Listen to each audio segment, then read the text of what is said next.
Welcome, collectors, and thank you for joining me for a special edition of Diecast Emporium. In today's video, we're going to be looking at not one, but two pieces of classic iron from classic construction models.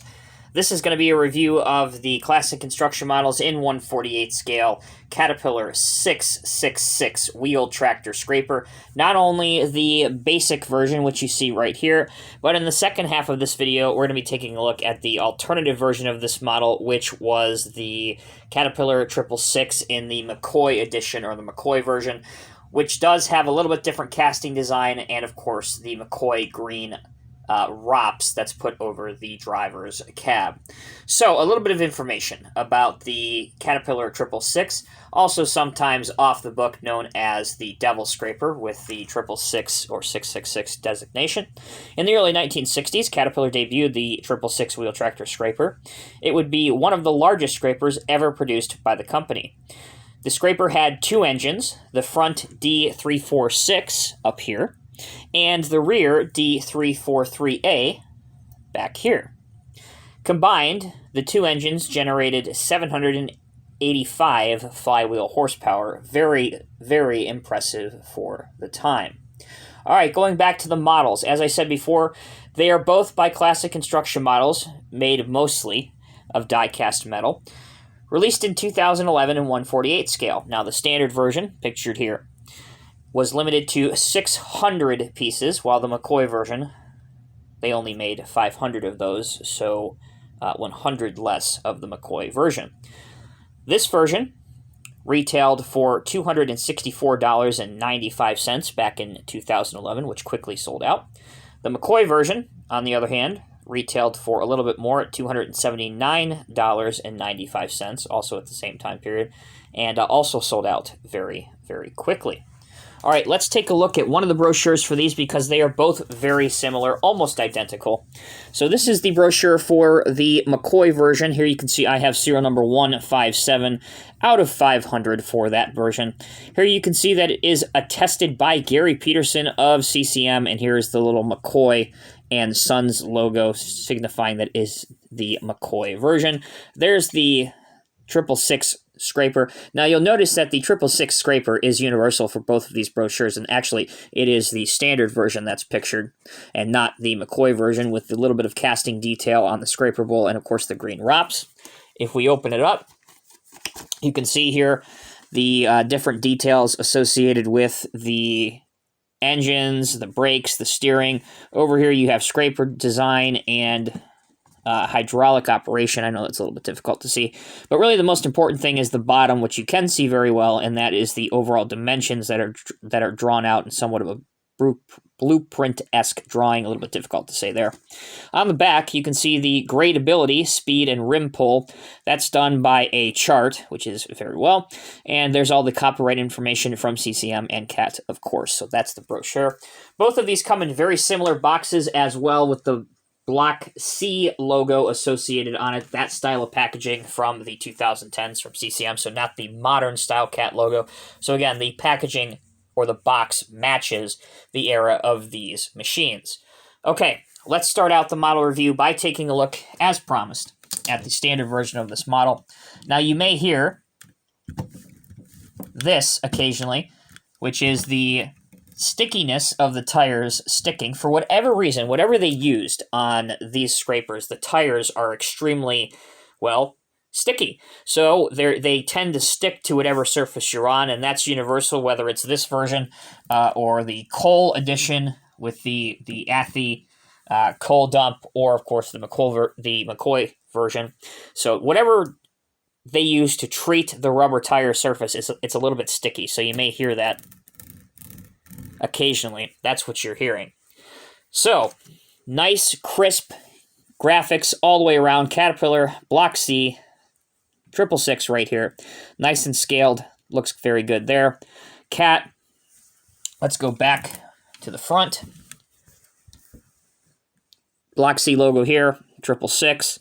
Here's your operating station, which is pretty simplistic, which is what you would find from a machine from the 1960s era. Here's a nice touch, which you're not going to be able to see on camera. I don't think it's going to come across. We can try and zoom in on it. Hopefully, maybe it'll show there. There we go. If you look on the side of the block, you can see that Caterpillar is embossed on the side. It is not highlighted with any paint, but you can see it just there. It's always a nice little touch. I like that a lot. All right, the steering for this scraper is done across the articulation joint, or the gooseneck, but also the front axle can be made to steer as well, to a pretty reasonable angle. Sticking with the front of the scraper, the engine front part, or the radiator guard, is perforated through, and you can actually hear the sound. Caterpillar here, forward-facing lights, your exhaust, your air cleaner on the side. Like this little piece of glass right here, just to kind of protect the operator from any flying rocks or dirt. On a lot of these open cab machines back in the day, that's really all you got. I don't know if it was glass, because that wouldn't really make any sense. Probably more plexiglass or some sort of shielding. But anyway, looks pretty good. Coming over here, this machine had two sets of horns. You had the horns that are on this side, right here, and then horns up here on the gooseneck. So certainly you would definitely let somebody know you're coming. On this side, pretty much the same thing. We have your access stairs, your railings, a better look at some of the highlighted gear levers, your hydraulic lines all throughout, your guarding for your bowl. Moving along, here's your air cleaner for this engine, your exhaust for this engine. If you look really closely, it's pretty impressive to see the detail that's on the hubs of all of these scrapers. At the back, once again,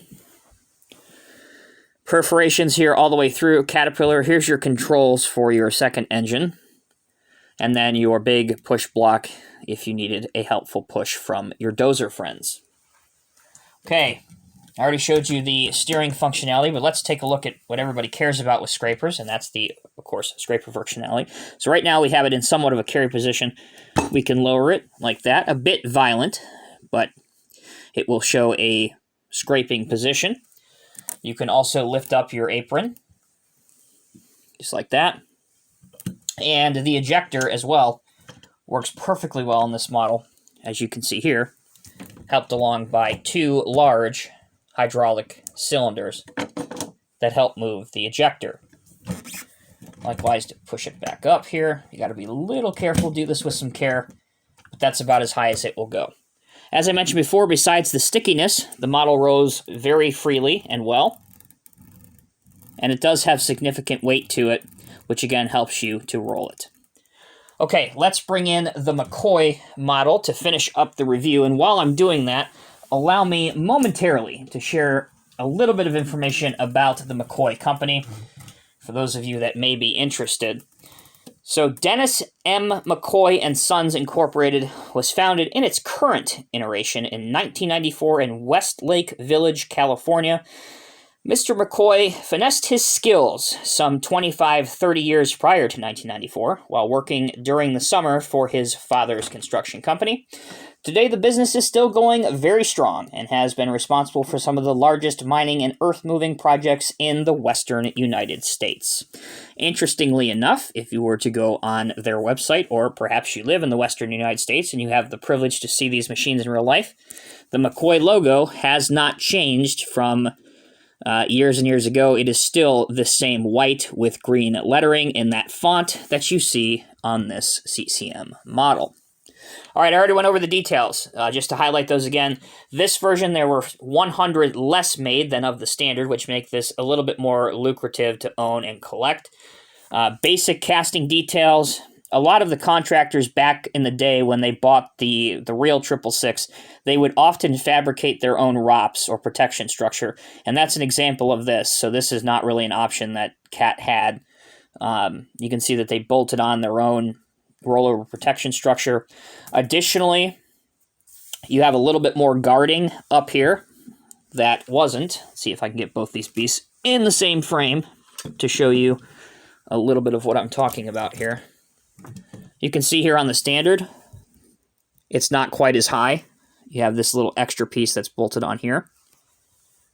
That's not the only two differences. Also, your front of your engine is black on this version, and I believe the rear is also black as well. There you go. But in terms of the functionality, as I have already gone through and done it, the functionality is basically identical. So those are the two versions of the classic construction models in 1/48 scale, massive Caterpillar 666 wheel tractor scraper. These machines were beast back in their day. I was lucky enough through the YouTube community and everything else. I was lucky enough to, see one of these on video and get to hear what they sounded like, get to hear both of these engines running, and man, what a privilege it was. It must have been to actually see these in person working on job sites in the 60s and 70s. That would have been great to see. But as far as the models go, which is what you guys care about, I think it's absolutely worth it to track one of these down, if not both of these. Obviously, the 666 standard is, for whatever reason, a little bit more difficult to find than the McCoy one is nowadays. But both of them are worthwhile additions to your collection. The functionality is great. They look spectacular on the shelf or in a display cabinet or even in a diorama, particularly if you have it in a cut with a dozer behind it pushing. As always, I'm Tommy with Diecast Emporium. Thank you all so very much for watching. Until next time, take care and be safe. I'll catch you in the next review.